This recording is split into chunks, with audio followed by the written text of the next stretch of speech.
how to fix Cloudflare verify you are a human.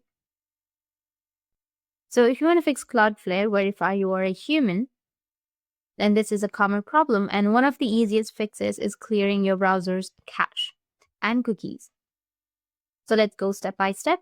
First, you need to open up your Google Chrome, and at the top right corner of your screen, you will have a 3 dots icon. You need to just click on it and then just simply go with settings.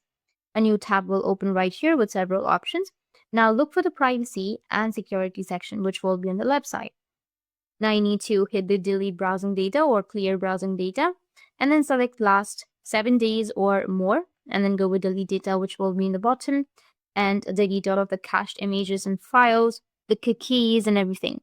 Once you do that, your problem might be fixed. This may take a few seconds. Once it's done, you need to close Chrome completely and restart it.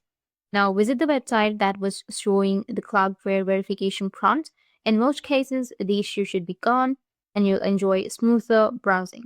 If the problem continues, you may want to check your internet connection or explore other possible causes.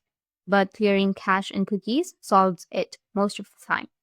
That's it, and if you have any questions, feel free to comment below. Thanks for watching.